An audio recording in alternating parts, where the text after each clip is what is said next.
Bonjour, bienvenue à ce quatrième entretien d'une série de 8 qui nous prépare à bien vivre la fête de Pâques 2022. En effet, j'y célébrerai mes 40 ans de vie chrétienne. Ma conversion a eu lieu alors que j'avais 17 ans, en 1982, à l'occasion d'un week-end fait pour la jeunesse. Et depuis ce temps-là, tant le Seigneur lui-même que sa parole ont occupé une grande place dans ma vie jusqu'à ce que j'y consacre mon existence et aussi mon travail professionnel de lecture et d'analyse, de commentaire des Écritures. Néanmoins, durant cette montée pascale, je fais plutôt non pas une analyse de type exégétique, mais une réflexion de type spirituel. Comment ces textes-là jettent une lumière sur ce qui s'est passé en Jésus, mais sur ce qui se passe en nous de manière plus générale. Implorons l'Esprit Saint, demandons-lui sa présence et son soutien, afin que nous puissions lire ces textes non comme les témoins du passé, mais des révélateurs du présent.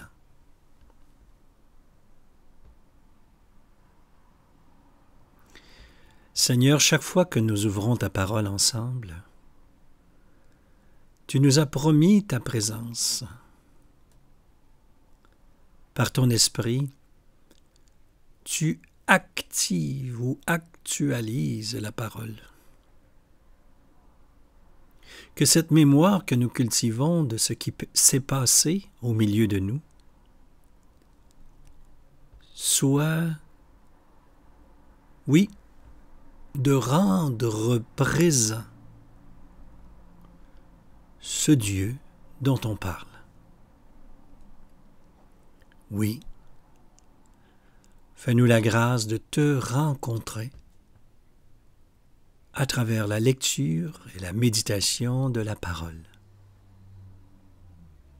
Nous te le demandons par Jésus qui est notre Seigneur, dans la communion de l'Esprit Saint, pour les siècles des siècles. Amen. Allons-y? Très bien. Le premier texte, la première lecture, est tiré du livre d'Isaïe, au chapitre 50. Oui, le Seigneur m'a donné le langage des disciples pour que je puisse, d'une parole, soutenir celui qui est épuisé. Le langage des disciples, c'est en fait le langage de celui qui est le maître. En effet, dans la tradition biblique, il n'y avait pas cette idée que le disciple improvise une parole de son maître. C'était quelque chose qui était impensable. Quand j'apporte la parole du Seigneur, c'est sa parole à lui que je transmets. Bien sûr, je peux la commenter, bien sûr, je peux l'agrémenter de mes habiletés de conteur ou de prédicateur. Ça va très bien. Mais lorsque je livre la parole de mon maître, c'est clairement sa parole, et puis je la livre avec autant de précision que je peux le faire. Et cette parole, le Seigneur veut qu'elle soutienne l'épuisé, ceux qui sont fatigués, ceux qui sont à bout de souffle, pour nous relever, pour nous faire vivre. Oui, il éveille d'abord mon oreille, pour qu'en disciple j'écoute. Oui, Seigneur, je veux obéir, je veux d'abord écouter ta parole, parce qu'elle importe pour moi, ta parole. Ce n'est pas une parole comme les autres, c'est une parole que je choisis de mettre de l'avant, que je choisis de mettre en valeur dans ma vie. Je lui donne du temps. Alors je l'écoute, je ne me suis pas dérobé. Et par conséquent, en étant docile à la parole, je deviens résistant par rapport à ceux qui s'en prenne à moi. Viens à mon secours, j'ai présenté mon dos à ceux qui me frappaient et mes joues à ceux qui m'arrachaient la barbe, je n'ai pas caché ma face devant les outrages. Le Seigneur mon Dieu vient à mon secours, c'est pourquoi je ne suis pas atteint par les outrages, c'est pourquoi j'ai rendu ma face dure comme pierre, je sais que je ne serai pas confondu. Voyez, dans ce texte-là, ce n'est pas de dire que la personne est insensible. Ce n'est pas pour dire que la personne ne sent plus rien.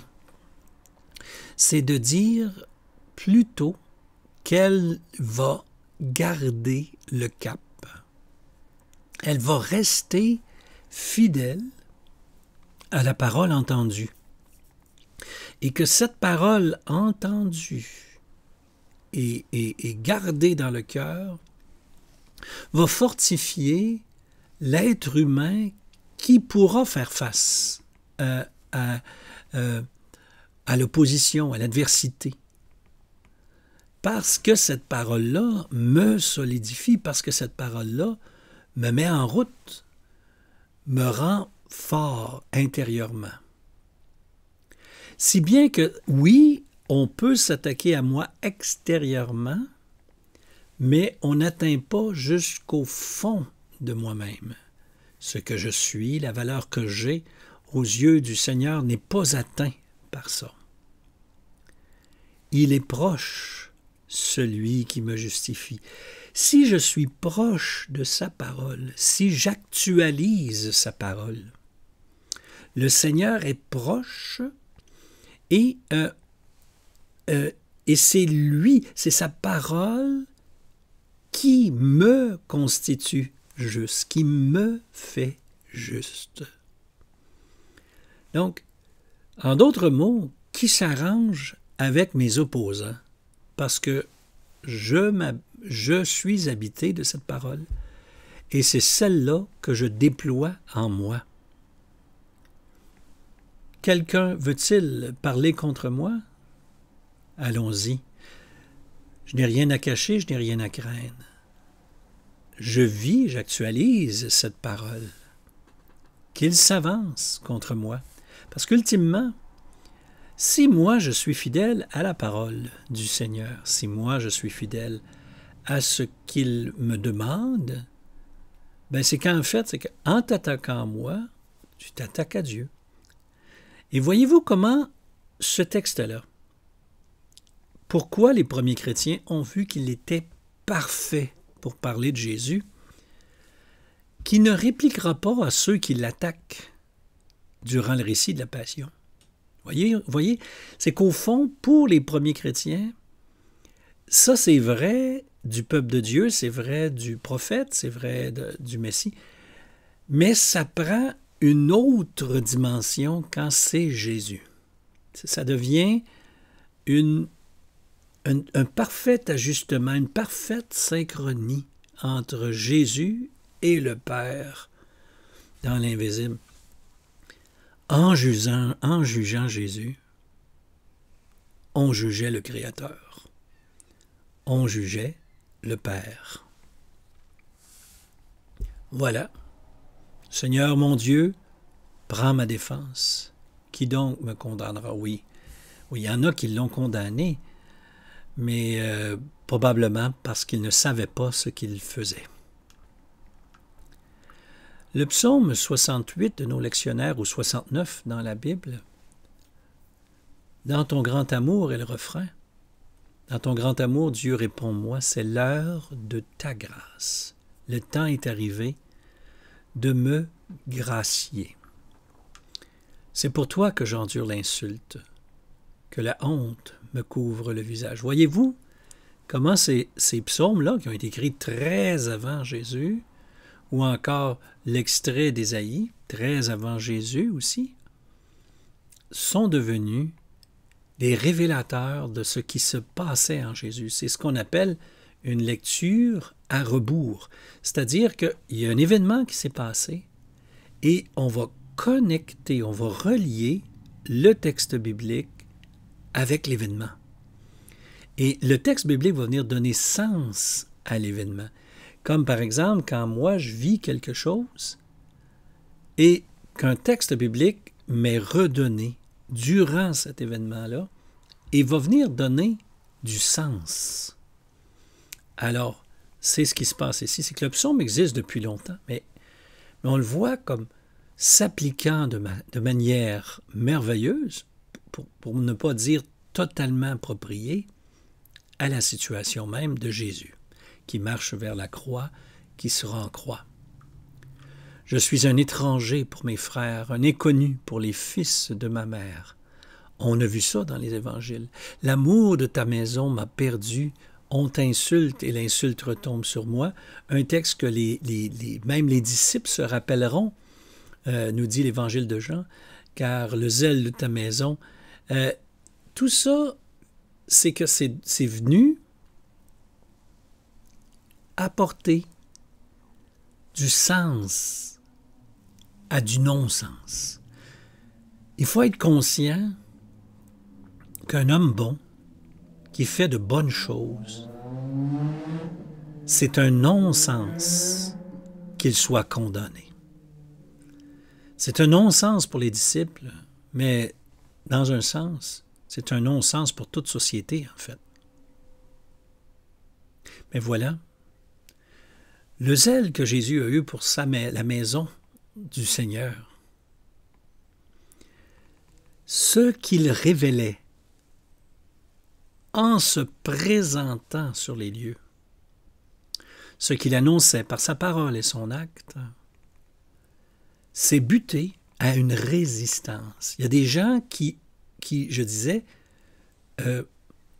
avaient détourné une juste cause, une belle institution, à leur fin, pour leur intérêt. Et c'est ça que Jésus révèle. Car si ton intérêt, Jésus dit ça plusieurs fois, encore récemment, si votre intérêt était vraiment le Dieu d'Abraham ou le Dieu de Moïse, vous m'écouteriez. Mais non, c'est parce que vous ne servez pas le Dieu d'Abraham, vous ne servez pas le Dieu de Moïse en faisant ça. À l'époque, quand j'étais à l'Université Saint-Paul, il y avait un père blanc, Gérald, qui faisait une thèse de doctorat sur les Juifs dans l'Évangile de Jean. C'était fascinant. Il m'avait dit à un moment donné, en fait, les Juifs, c'est pas les Juifs, c'est pas le peuple juif, c'est même pas les autorités juives. Et dans l'Évangile de Jean, il y a des passages où ce sont des faux Juifs qui se servent de la loi pour tuer Jésus parce que Jésus les dérangeait. Vous voyez comme c'est très précis, là. Ce n'est pas le peuple juif, ce n'est même pas les autorités juives au sens collectif, c'est plutôt des gens qui se servent des règlements, qui se servent de la loi pour écraser, pour expulser Jésus. L'amour de ta maison m'a perdu. Mais on sait avec Jésus que l'amour de la maison de Dieu, c'est aussi ce qui l'a sauvé. L'insulte m'a broyé le cœur, le mal est incurable. Évidemment, là, c'est pas le même texte que celui d'Ésaïe en première lecture. Ici, il va faire état que, en fait, toute parole, même si on pense que ça n'atteint pas les gens, même si des gens parfois nous apparaissent imperméables aux insultes qu'on leur dit, je ne suis pas sûr ce que ça fait à long terme. Je crois que ça va toucher le cœur. Le psautier, l'auteur du psaume, excusez-moi, le psalmiste, pas le psautier, lui fait l'expérience des insultes qui l'atteignent. M'a broyé le cœur, le mal est incurable. J'espérais un secours, mais en vain, des consolateurs, je n'en ai pas trouvé. À mon pain, ils ont mêlé du poison. Quand j'avais soif, ils m'ont donné du vinaigre. Ici, perçu comme étant quelque chose de négatif. Dans le cas de donner de l'eau mélangée avec un vinaigre, c'était un acte de compassion pour le condamné, en fait, pour anesthésier un peu, si mon souvenir est bon. Je n'ai pas relu ça récemment, mais il me semble que c'est pour ça, pour anesthésier. Ce n'est pas du vinaigre là, comme on met du vinaigre blanc là, sur nos pommes de terre, nos patates. Ici, c'est vraiment un mélange particulier qu'on donnait aux condamnés à mort. Je louerai le Seigneur par un cantique, je vais le magnifier, lui rendre grâce. Les pauvres l'ont vu, ils sont en fête. Vie et joie, vous qui cherchez Dieu. Car le Seigneur écoute les humbles et n'oublie pas les siens emprisonnés. Alors, on le vit avec Jésus, ça ne veut pas dire que la personne va être soudainement libérée, comme Pierre dans les Actes des Apôtres, mais ça veut dire que Dieu, lui, sera présent d'une façon unique. Et là encore, moi, j'ai trop de témoins, prisonniers des fois de prisons extérieures, des fois de prisons intérieures, qui ont pu vraiment faire l'expérience de façon nouvelle d'une présence de Dieu qui s'est intensifiée pour eux. Matthieu 26, 14 à 24. L'un des 12, nommé Judas Iscariote, se rendit chez les grands prêtres et leur dit « Que voulez-vous me donner si je vous le livre? Rappelez-vous les 300 pièces d'argent de dimanche. Puis regardez. » Ils lui remirent 30 pièces d'argent. 30 pièces d'argent, c'est 30 journées de travail pour un journalier. Il travaillait 6 jours par semaine. Donc, c'est 5 semaines de salaire. Vous pouvez faire votre calcul pour vous. Donc, Judas cherchait une occasion favorable pour le livrer. On a parlé du mot « livrer ». Pour parler de Jésus, c'est un mot important. Le premier jour de la fête des pains sans levain. Donc, Jésus a vécu les derniers jours de sa vie alors qu'il est en pèlerinage à Jérusalem pour la Pâque juive.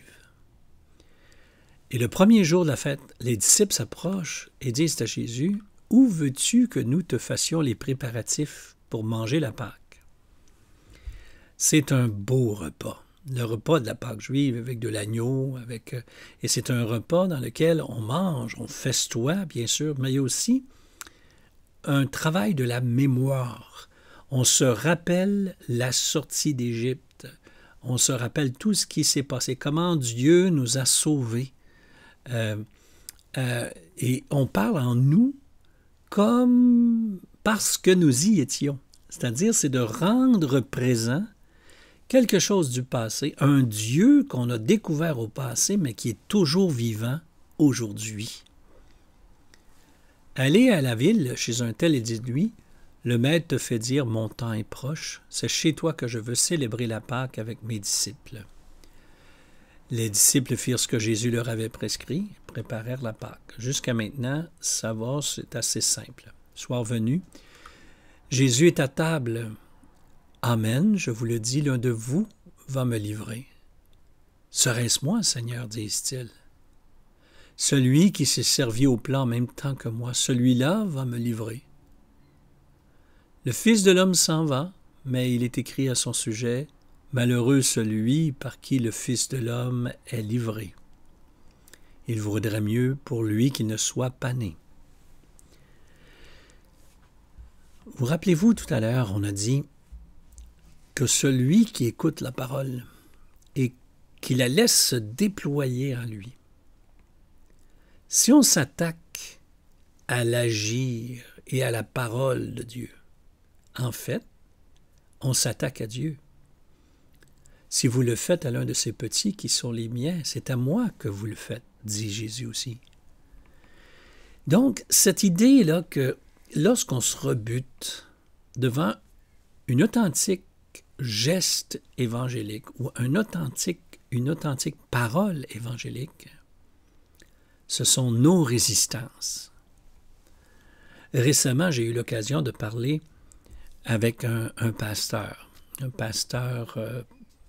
d'une église protestante, pas très loin d'ici.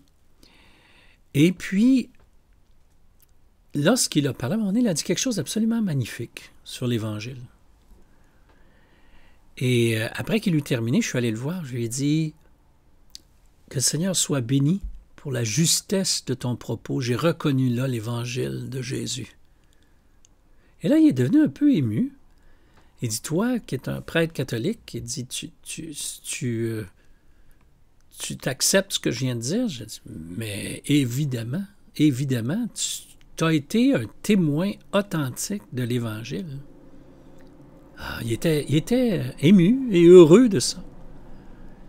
Et là, sans trop y penser, j'ai juste dit, est-ce que ça t'arrive des fois d'entendre un prêtre catholique puis de dire, ah, tiens, cette fois-ci, là, vraiment, je suis totalement d'accord avec lui, il a été témoin de l'Évangile.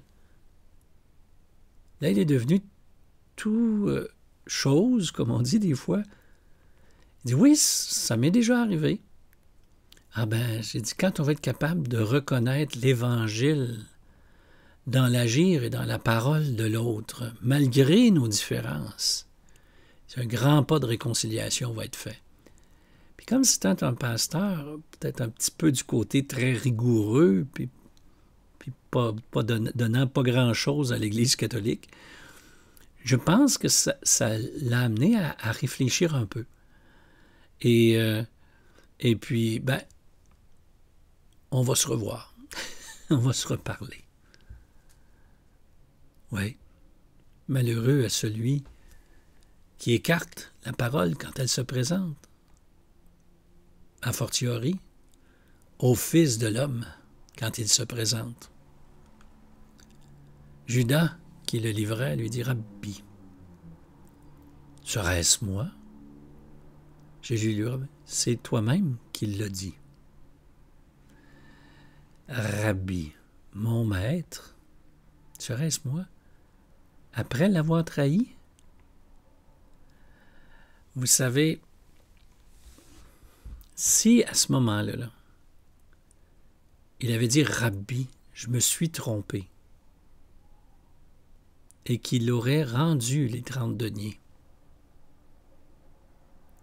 voyez-vous comment tout aurait été différent pour lui? Si le mot qu'il disait, Rabbi, était vrai, si ça avait été vraiment son maître, son Seigneur, si ça avait été vraiment son professeur, son teacher, comme ils disent en anglais, s'il avait été vraiment son roi, il n'aurait pas fait ce qu'il a fait.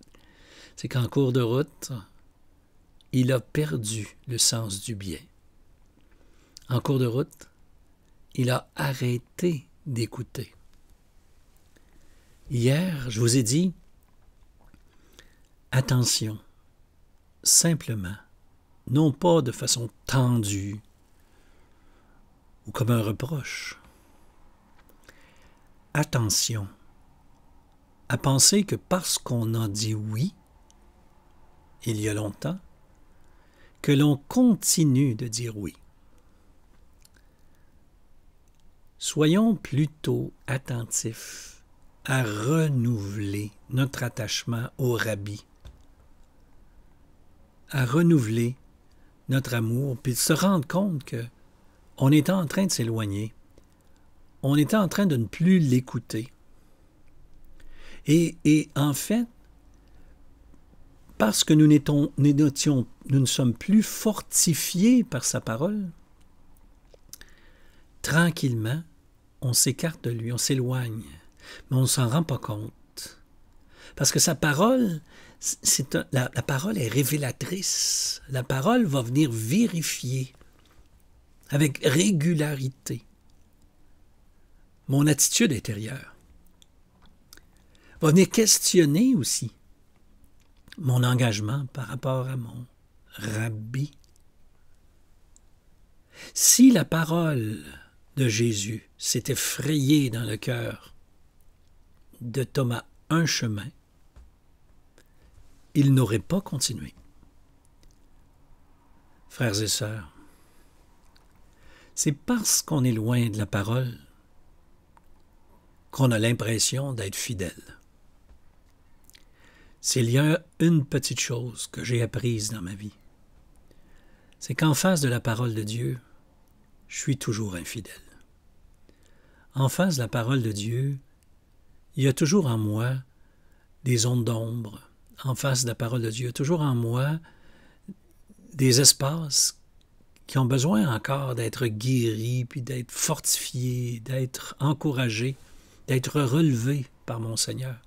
S'il y a une chose qui est sûre en moi, là, c'est que je ne suis pas aussi fidèle que j'aimerais l'être. Et cette claire conscience de mes manquements, ce n'est pas une source de désarroi ou de désespérance. C'est une occasion de renouveler surtout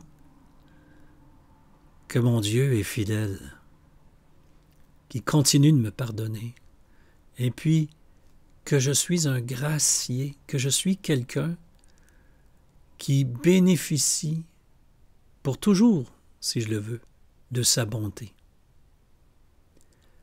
Que le Seigneur vous fasse la grâce de vraiment vous placer toujours devant la lumière de la parole. Et cette lumière, eh bien, oui, qu'elle débusque, qu'elle révèle les zones d'ombre, les fautes, les blessures, le péché en nous.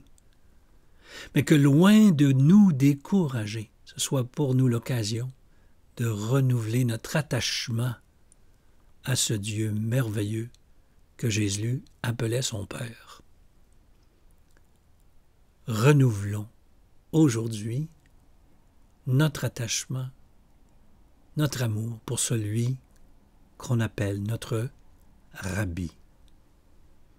Plein de paix, on vous retrouve demain.